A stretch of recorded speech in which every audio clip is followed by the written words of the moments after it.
Пубертат увидел мир. А вон объемников тут нет? Не, уже ничего нет. Ты уверен, что красное светится? Ты снимаешь? Стой, нет, сейчас, нет. Зайди 2 шага назад. Ты уверен, что тут объемников нет? Да. Объемник там дальше. Зайди к дверям, зайди к дверям. Пройди. Нема сигнала? Нет. Ну что, пацаны, добро пожаловать в тоннель. Блин, это жесть, ребята, я вообще не знал, что Если тут так всё так хотели сложно. через жопу на забросе, сейчас все равно аккуратней, потому что это может быть ты там что-то увидела. Слушай, ребят, это вообще жесть, я реально не понимаю, что происходит. Мы через такую жесть только что лезли, какие-то калитки, там что-то ключами все открывали. Блин, так прям все с вагона. Потом с вагона в вагон как-то дико перешли, люди такие, посмотрели, типа, что они делают. Ну, как-то попали сюда, вроде пока не запалились. Мы находимся с другой стороны перегона, интересующего нас. Нам придется пройти один из самых длинных в Киеве перегонов. Вот. Сейчас мы дождемся, когда интервал будет максимально большой, и начнем движение по тоннелю до нашего объекта. А сколько километров идти-то? 2 километра, нам 2 километра по... Вот ты, ну ты напугали. Я думал, там 11 только придется. Сейчас после этого поезда идем. Да, сейчас поедет поезд, и я просто не помню, где первая сбойка, сколько до нее точно идти. Я помню, что... Там что, еще поезда ходят? Ну-ка, сейчас поезда ходят, конечно. Да. Если загорится свет в туннеле, то труп. Нет, он сейчас по-любому заберется по... Ну, через 2 часа только. Кстати, лучше лишний раз побыстрее, короче, отсюда уйти, потому что, возможно, какие-то работники уже начинают подготовку к ночной смене. То есть после этого поезда идем? Конечно, идем и бежим. Да, бежим, да. Нужно обязательно, когда бежите, не спешить и светить себе под ноги. В метро даже не поезд столько опасен, сколько падение. Очень можно сильно травмироваться. Достаточно просто экраном светить или надо можно ярко? Ну, желательно что-то что-то светить. что-то можно будет. Я так скажу, в духе у нас, типа, ну как традиция. Громче. Традиция, не традиция. Если мы ступили уже ногами на рельсы, значит успех нас как бы, ну, раскрыл Бог в метро, дал нам возможность таки побывать. Да, сейчас замираем. Как только поезд Сейчас замираем, да.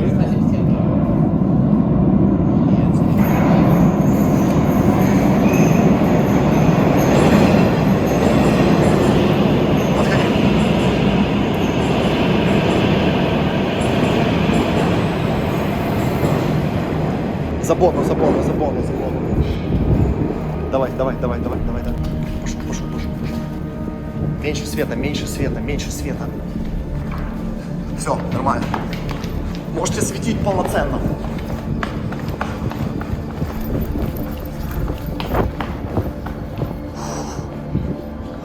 Тяжко. Если замахались, просто идите быстрым шагом. Я, например, замахался. С непривычки тяжко. Во-первых, что с сумками, а во-вторых, что здесь по шпалам бежишь. Нужно вот о чем я говорю. Под ноги нужно смотреть. Если что, совсем в крайнем случае, если будет ехать поезд, ложимся слева, максимально близко к стенке. Понял? Да. И главное не шевелиться, полностью замереть. За ящиками спрячемся. Что? Успеваешь сюда. Сюда заходи. Я вижу. Димон, давай. Сейчас, нормально. Сейчас, погодь. Зайди здесь, чтобы вы все вместе потусовали. Да, залазим. Ну что, как Это вы? жесть.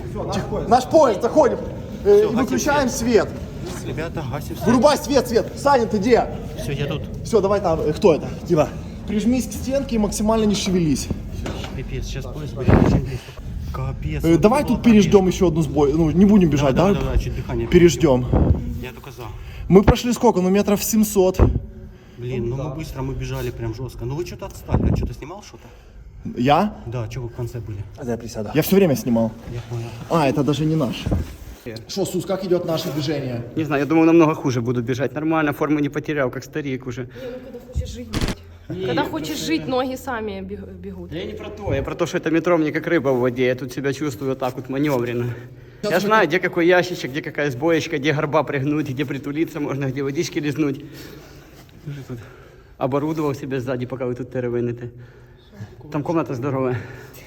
Саня, ты где? Спрятался? Да. Все, ладно, не шевелись.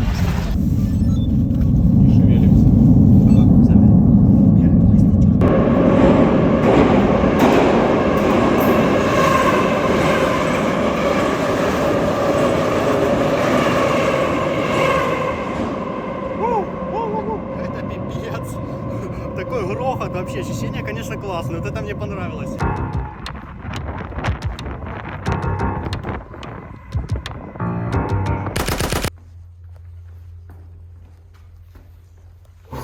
Привет, друзья мои! Мы снова с вами, мы снова в эфире. Супер Сус и компания. С нами сегодня Криосан под чутким руководством Бона, прекрасной Полины и Димы за кадром, как говорится, как всегда, с телефоном. Ну ладно, поздравляем. Всеобщей работой, как бы мы добились своего, забросились в тоннель и гуляем сейчас, себя развлекаемся. Повторюсь еще раз, кто смотрит из работников, пожалуйста, не обижайтесь, не нужно злиться, мы ничего не ломаем, не портим, все забираем за собой, каждую бумажечку. Мы тут отдыхаем, просто получаем релакс, так сказать. Не так часто уж мы сюда-то и ходим. Вот, ну закинулись, как впечатление, Саша, нормально? Вообще просто бомба. Поезд сейчас проехал прямо возле нас. В этом тоннеле такое эхо, такой звук вообще. Так, друзья, я хочу вам напомнить, что как бы залезть-то мы залезли, но у нас есть сегодня цель. Поскольку на улице вирует пандемия, мы сейчас, кстати, на глубине больше 100 метров уже находимся, то у нас есть цель, я для вас, то бишь моих друзей, хочу сделать маленький бункерочек, там, чтобы мы могли бы приходить во время кризисов всяких, сварить чаю, зарядить мобильные телефоны. Вот, я вам сегодня хочу показать небольшой бункерок. В общем, я соорудил такой специальный магнитный замыкатель, который уловит все магнитные потери, которые возникают от электрических коммуникаций, и превратит их в напряжение 220 вольт. Вот как раз мы это сейчас проверим.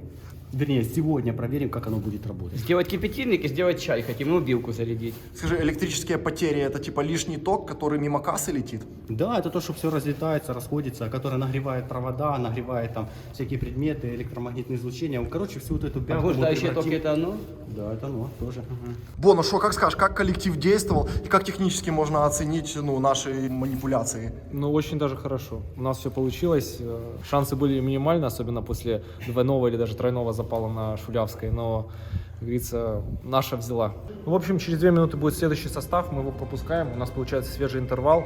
За 8 минут мы должны добежать до следующего укрытия. А сколько у нас, 8? 8 минут примерно. Хорошо.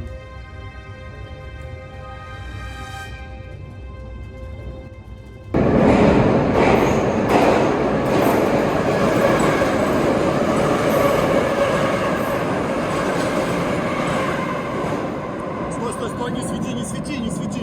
Сильно? Значит, будешь сзади бежать, ты еще выше. Сзади будешь бежать тогда. Давай. Если что, я за ящик. Не выпадет ничего. Не, нормально. Вы быстрее идите хотя бы быстрым шагом.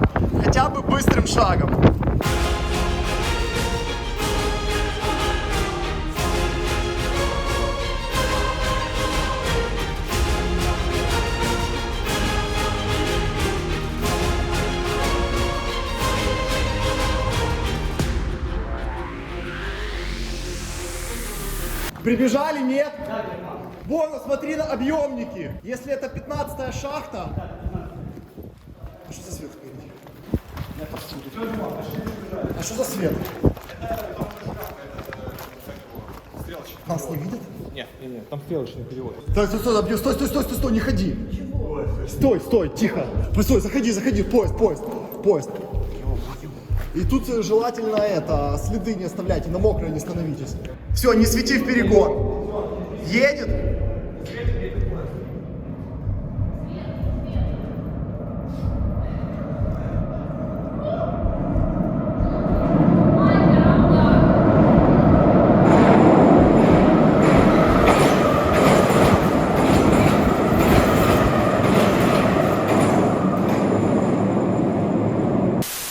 Организм не готов бегать в термобелье, в флиске, в зимней куртке и с рюкзаком тяжелым, понимаете? Поэтому еще и в темноте. Ребят, вы как, справились? Да не, все супер. Короче, да, реально очень жарко. Небольшая отдышка мучает, но это просто давно не бегали. И все. Так, в принципе, нормально. Привыкнуть можно легко. Просто теперь хоть уже понимаешь, что это такое. Я ж ни разу не видел. Я вам что скажу, друзья, я не курю, полгода уже. Это так сейчас дало о себе знать. Я бегу тупо как ребенок. Я раньше с сигаретой бегал и с пивом. Я умирал на первом пикете. А сейчас я бегу себе свободненько, нормально вообще. Дает о себе знать, я тебе скажу, здоровый образ жизни, реально. Ну, в принципе, мы уже почти у точки назначения. Там 300 метров осталось до нашей цели.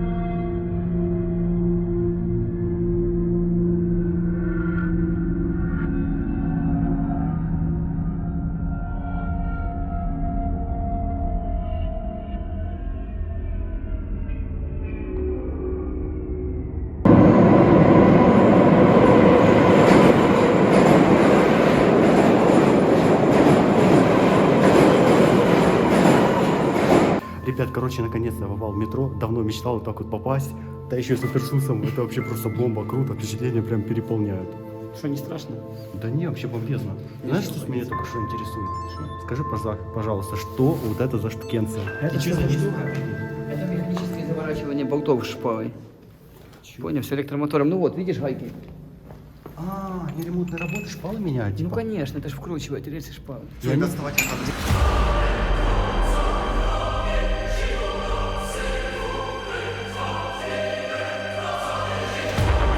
Аж вода сверху полилась. Откуда-то. Ого! Ё-моё, что это? Это один из самых старых телефонов, это еще 60-х годов. Он чисто внутренняя связь между ВВшкой и людьми, которые... Ну, вот этот мини-объект, локальная связь между двумя ВВшками и оператором, грубо говоря, гермозатвора. То есть человеком, который вот закрывает гермозатвор и находится здесь. То есть это такая самая-самая примитивная связь. Сейчас современная, вот она более компактная, да. О, еще один телефон. Она уже более компактная. А вот это что за сирена дикая? Это когда, в чем суть? С этого телефона нельзя позвонить никуда, только можно принять, насколько я знаю, звонок. То есть если сюда звонят, работник берет, поднимает трубку, ему там сообщают, что делать. Вот. Тут типа сам он набрать никуда не может. Короче, ребят, смотрите, через полчаса перестанут ходить поезда, отключат электричество, контактный рельс отключат, и с большой вероятностью работники пройдут, потому что это ночная смена. Ночью, как известно, когда не ходят поезда, то ходят по тоннелям в большом количестве работники. Разных служб.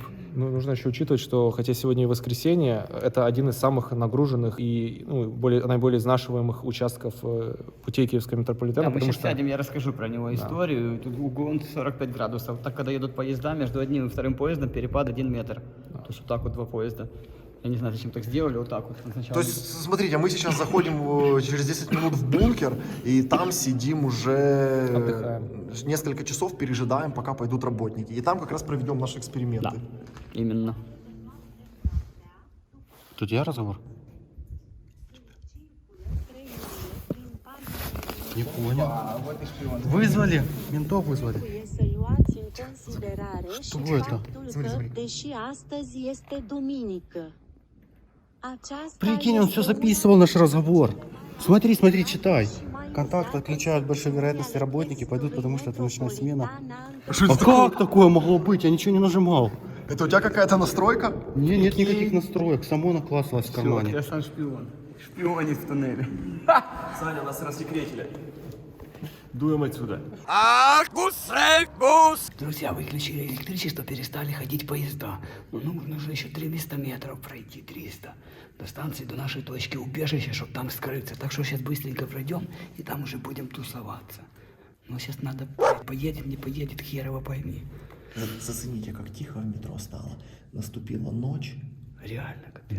Идеальная тишина. Ну 300 метров тоже ерунда по сравнению с тем, что мы только что прошли. Ну погнали тогда быстренько, пока работники не пошли. Давай. Опа. Ам. Да, может поехать еще, да? Не, да мы быстро пройдем, мы его сдалека услышим. Может поехать, да. Там 300 метров до хуйня. Пройдем первый, да. Только потише идите. Потише идите.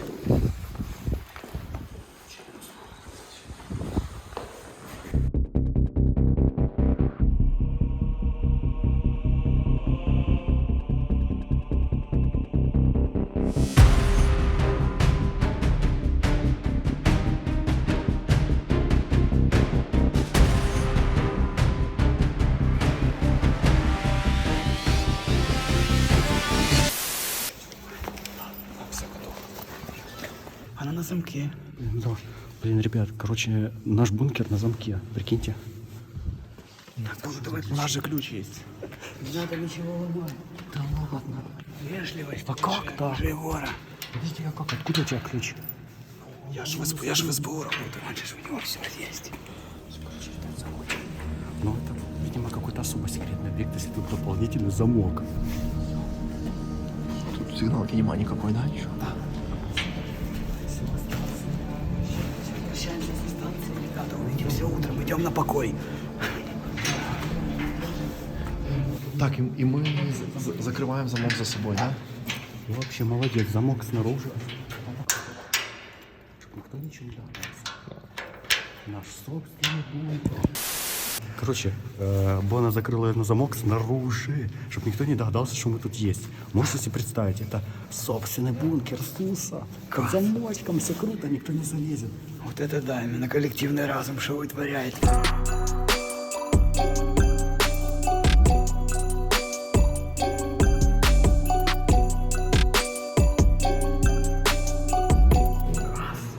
Настоящий бункер. Ну все, господа, мы попали в наш маленький бункер. Слушай, расскажи, что у тебя еще. Пошли внутрь, я сейчас все расскажу. Закрываемся или нет, Бона?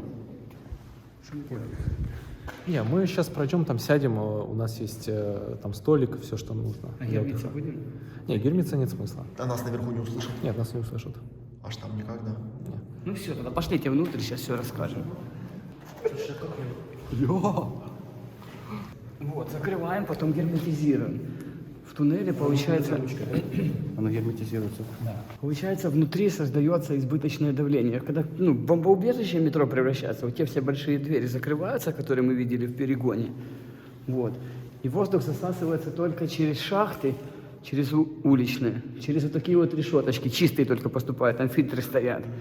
Вот. И в тоннеле создается избыточное давление на 1-2 атмосферы. Так что может только выходить воздух, но никак не заходить. А когда создается слишком большое уже давление избыточное, вот эти вот объекты, они служат для того, чтобы до объекта стравливать давление. Турбина огромная, которая насасывает воздух, грубо говоря, в тоннель. Мы сегодня запустим? Я не знаю, какой рев стоит, если бы ее включить, но это не одной кнопкой ее включать, это целый механизм. Ну, пошлите.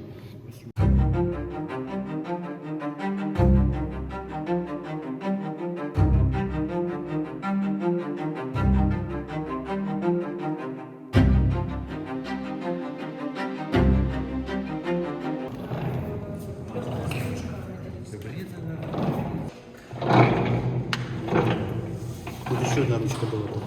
Что, проходим на второй этаж? Да, идем наверх, там будем заседать, перекусим и сделаем эксперимент.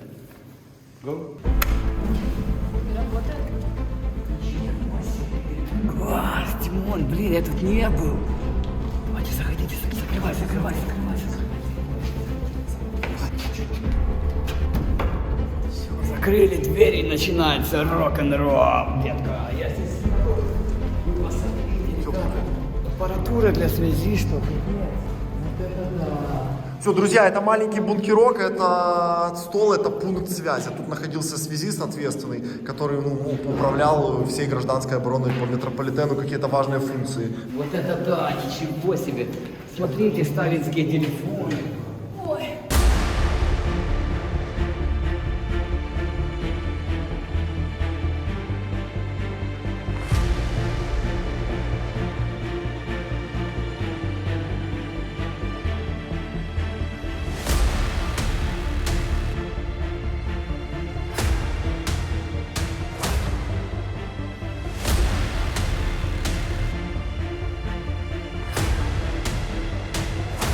Это телефон в одну сторону, он либо принимает звонки, либо звонит только в одну сторону. Это что, Криосан? Типа. Прикинь, началась ядерная война, у тебя есть только 2 телефона и бесконечное количество времени. И этот бункер. Что ты будешь делать? Эксперименты проводить, сколько? Вова, это какой-то сверх-суперкоммутатор, который звонит на 1000 разных направлений. Ну, это еще 50-60-х годов телефон, чисто локальная связь между вот этим вот комплексом объектов. То есть тут два вот таких вот бункера, ВВшки одинаковых и 2 гермозатвора, 1, 2, 3, 4 гермозатвора. Вот между ними всеми связь осуществлялась раньше через вот этот вот коммутатор. А что он такой большой? Защищенный, полностью автономный, то есть вот даже если нет электричества, там есть динамо-машинка, покрутили, оно зарядилось, и возможна связь даже в самых экстренных ситуациях. А ну можешь покрутить? Можешь покрутить? Сейчас я его заряжу.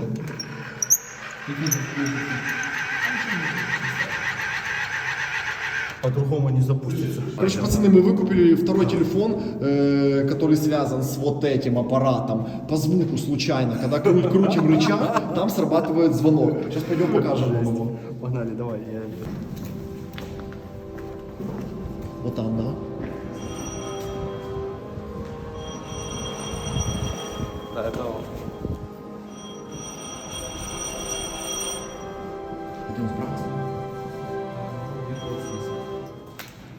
Вот там. Да. Около гермозатвора. А, не, вот он здесь. Может, спрятал. Так в чем смысл? Чувак закрытый в бункере, маячит каким-то пацанам снаружи, разведчикам. Он маячит на несколько точек. То есть вот 4 гермозатвора, около каждого телефона. Все должно, ну, синхронно. О, отлично, это уже... Сейчас будут идти отходчики. И в тоннеле включили свет, пацаны. Короче, сейчас быстренько глянем и будем уже уединяться там.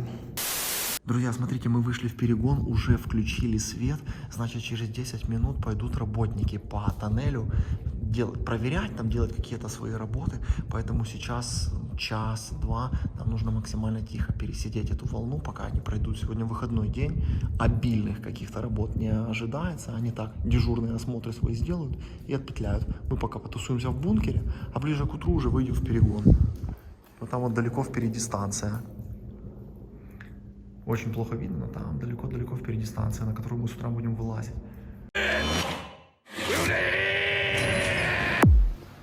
Короче, друзья, смотрите, уже половина второго ночи, включили свет в перегоне, я вышел, даже снял это. Вот, поэтому сейчас тусуемся здесь часика два, тут проводим наши эксперименты, а под утро уже выходим на перегон и на станцию. Выйдем на станцию, поедем в поезде домой. Ну что, друзья, попали куда хотели, реально, вот бункер такой маленький. Может быть, на первый взгляд кто-то подумает, какой это бункер. На самом деле, вот такой самый обычный бункер. Комнаты связи двухэтажный, между прочим, если что. Все, здесь проводочка, чик-чик, гермодвери, все закрывается, прикрывается. Лампочки даже горят у нас, видите? Но сейчас у нас суть эксперимента такая, что настала ядерная война, и света нету здесь у нас. Сейчас будем получать свет из высоковольтных кабелей, пробовать. Из блуждающих токов. Блудящих токов. Ну что, ребят, Сус меня привел в какой-то ядерный бункер. Сейчас мы немножко перекусим и приступим к нашим экспериментам.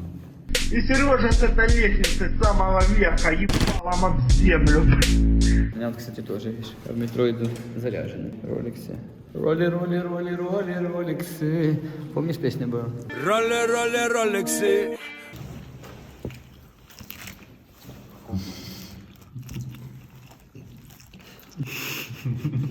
Берите колбаску, угощайтесь тоже.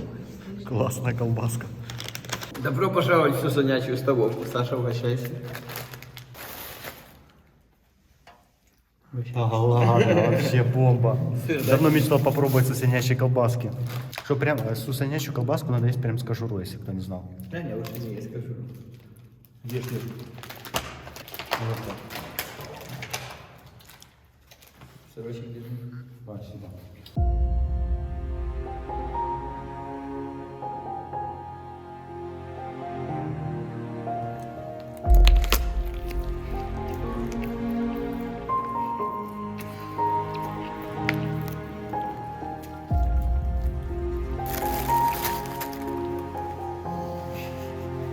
Надрезал как пьяный.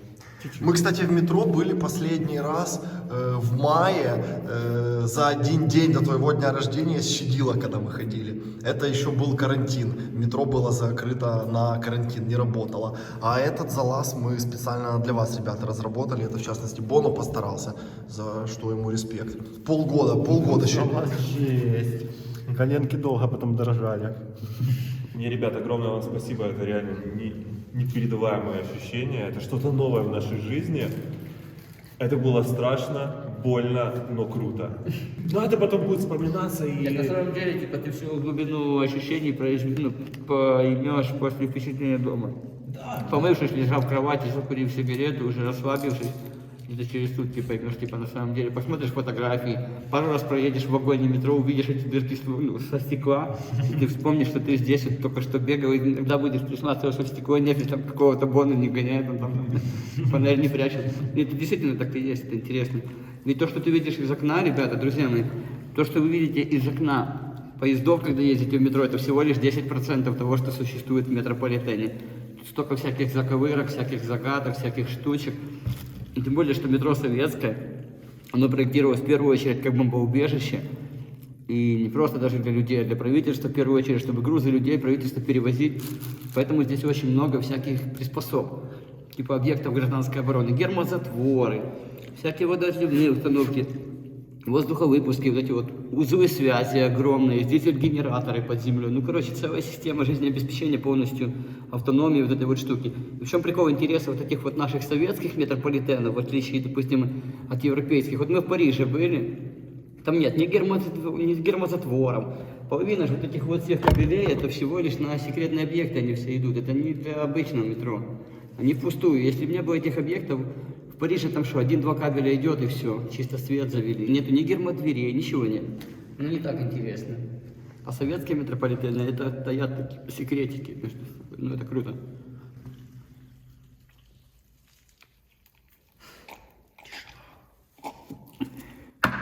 Фу, за метро.